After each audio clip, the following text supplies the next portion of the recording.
নমস্কার বন্ধুরা, কীভাবে কলা আলু দিয়ে কই মাছের ঝোল রান্না করতে হয় দেখুন আপনারা। আমি এখন কলা আলুকে একটু ধুয়ে পরিষ্কার করে নিয়েছি। কলা একটু হলুদ দিয়ে ধুয়ে নিয়েছি।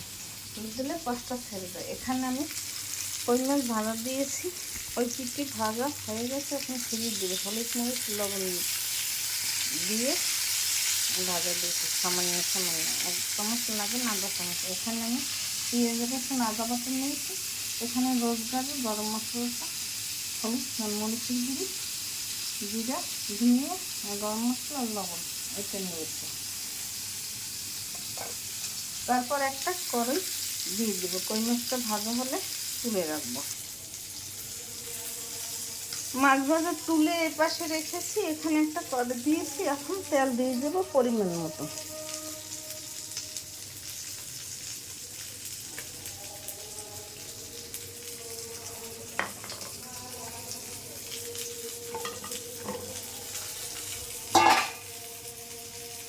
কলাটা আর আলুটা দিয়ে দিলাম। একটু ভাজা ভাজা করে নিতে হবে।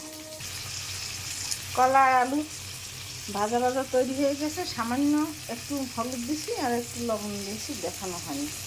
এখন আমি কাঁচামরিচ ভেঙে দিয়ে দেবো একটু ঝালের জন্য। এখন পেঁয়াজ আর রসুন আদা বাটাটা দিয়ে দেবো।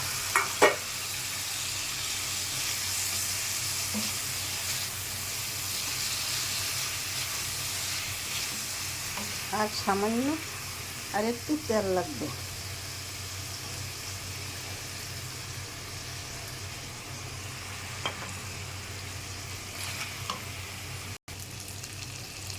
আমার কলার আলু ভাজা পেঁয়াজ রসুন দিয়ে তৈরি হয়ে গেছে। এখন পরিমাণ মতো জল দিয়ে দিলাম। জলের মধ্যে মশলাটা দিয়ে দিলাম।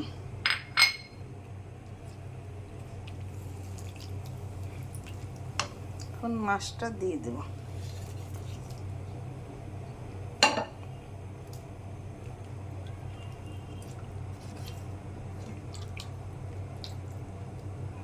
আর ঢাকনা দিয়ে ঢেকে দেব। এখানে আমি জিরা ফোড়ন 1 টেবিল চামচ তেল দিয়ে দিয়েছি। জিরা ফোড়ন হয়ে গেছে, একটু করে আমি এখানে দিয়ে দেবো কই মাছের ঝোল। কলা আলু সেদ্ধ হয়ে গেছে, আমি ঢাকনা তুলে দিয়েছি। এখন আমি তেল ফোড়নটা দিয়ে দিলাম।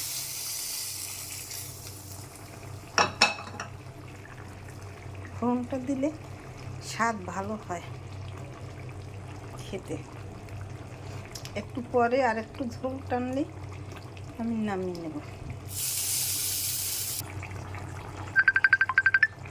এই দেখুন, আমার কই মাছের ঝোল কলা আলু দিয়ে রান্না করা হয়ে গেছে। কাঁচকলা দিয়ে কি সুন্দর হয়েছে দেখতে, খেতে খুব দুর্দান্ত টেস্ট লাগবে। দেশি কই মাছ বলে কথা, সেই স্বাদ। আমার চ্যানেলটিকে লাইক কমেন্ট শেয়ার দিয়ে পাশে থাকবেন। আমি আর একটা পাত্রে নামিয়ে নেব।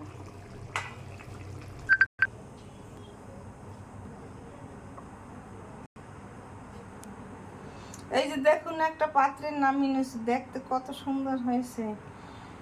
এইভাবে আমার রান্না করে খেয়ে দেখবেন, খেতে অনেক সুস্বাদু লাগবে। নতুন নতুন ভিডিও পেতে আমার চ্যানেলটিকে লাইক কমেন্ট শেয়ার দিয়ে পাশে থাকবেন। দেখুন দেখতে কত সুন্দর হয়েছে, খেতে খুব সুন্দর হয়ে যাবে। আমার চ্যানেলটিকে লাইক কমেন্ট শেয়ার দিয়ে পাশে থাকবেন। ধন্যবাদ, থ্যাংক ইউ।